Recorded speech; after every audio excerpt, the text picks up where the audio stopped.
Hey guys, so I want to talk about another topic, and this topic is about plastic surgery and plastic surgery mishaps.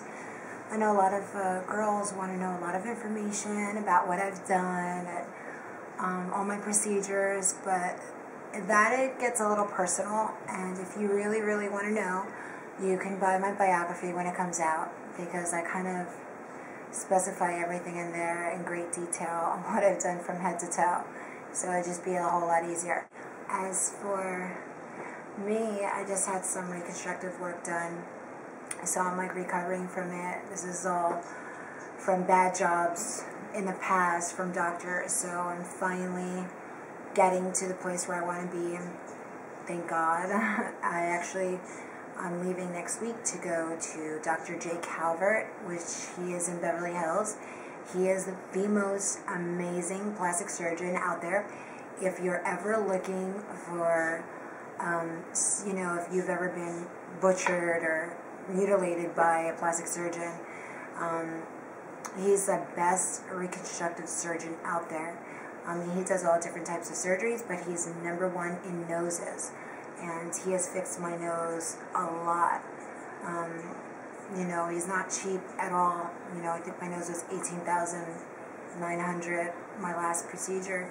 But he took a piece of rib. He did like a rib graft, and he took a piece of my rib and he carved it, and then they took a piece of my scalp, which is like a fascia graft, and then they roll it and they wrap it like a burrito and they stuck it into my nose. So it's a lot, like, very tedious work, and he did an amazing job. Considering what my nose looked like to what it looks like now, it's like a million times better.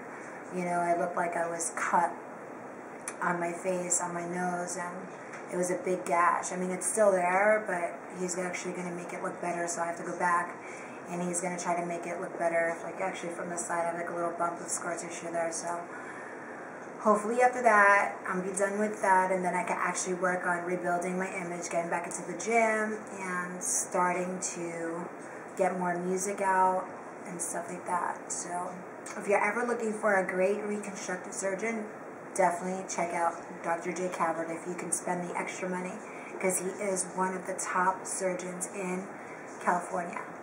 And he also has an office in Newport Beach as well.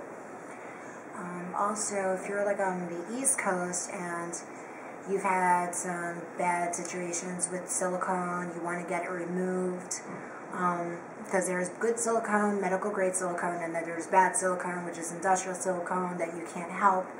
If somebody pumped into you, you got to remove it if it's causing problems. Mine personally, I've had good silicone and then I've had bad silicone, and the bad silicone had to be removed.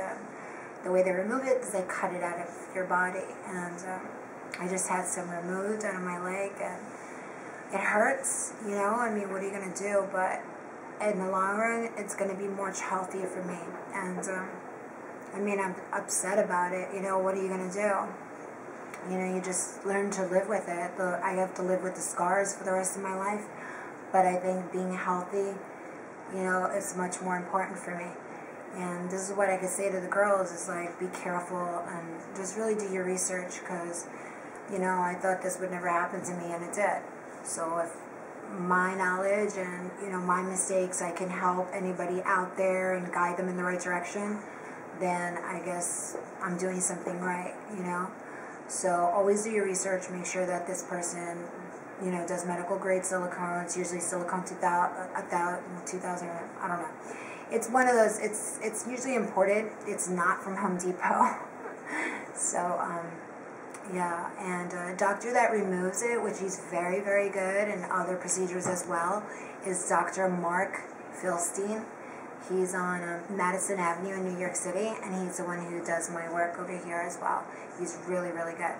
So, I just had him do a lip reduction, because I just felt like I just had too much silicone put in my lips, so I had to have it removed. Yes, I have silicone in my lips, so.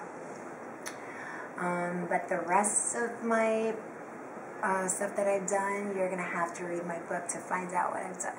And I don't know if anybody saw me on Tyra for plastic surgery nightmares, but I was just going to say that just make sure if you ever have a plastic surgeon do your work, just make sure he's board certified. That is my number one biggest advice that I could give to anybody out there is do your research, do your homework, and just make sure he doesn't have any outstanding lawsuits with any patients, because I still have a lawsuit against Dr. Brad Jacobs.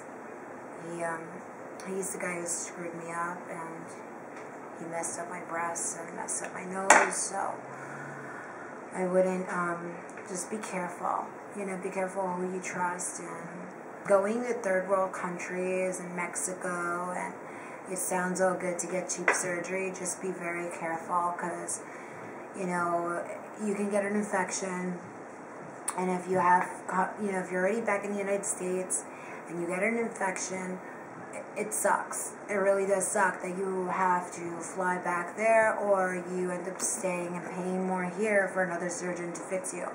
And that's what a lot of girls do, whether they fly to Ecuador, they fly to Guadalajara, or Colombia. You know, Colombia is actually one of the top places to get plastic surgery. So I would actually consider Colombia, because I've been to Colombia to do on my teeth, and Colombia has the best doctors there for dental and medical work. So if you're looking for really good dental work, I would say go to Colombia for at least 12 to 14 days to Medellin, Colombia. There's a place called Exotika Dental. It's actually in the Carulla Las Palmas supermarket center, on the 3rd floor, I think it is, Oficina 3. But they do the best work there. Dr. Juan Meja, he does my work. So, let's see, and it's very affordable. Whatever I would have paid here, I only paid a quarter to half of what I paid there. I would pay here. It's crazy. Like $30,000 worth of work here, it's only $13,000 there, $12,000. It's really cheap. So, and amazing, like the best work you can get, and it's top notch. They don't like do like cheaper work or cheaper products. No, they use the best products, and it's really cheap. So how could you go wrong? So as for FFS or any facial feminization procedures, I would say Dr. Spiegel in Boston is one of the top surgeons that gives you a very natural look. I know a lot of girls have heard of Dr. Osterhout. I personally think that if you want that fake mannequin look, then I guess you go to Dr. Osterhout. But I've seen a lot of procedures where he's done the forehead, and it's been like very sharp and square looking forehead. I never went to him. I mean, I wouldn't. I've seen his work. I've seen a lot of his work, and very few girls have come out very beautiful. But they all have that same look to them. It's not natural. It's very pulled up, pulled back, animated. Kind of looks very alienish and like a mannequin. Looks very cartoonish. It doesn't look real. So if you ever, want to know anything else, just ask me. Bye, guys.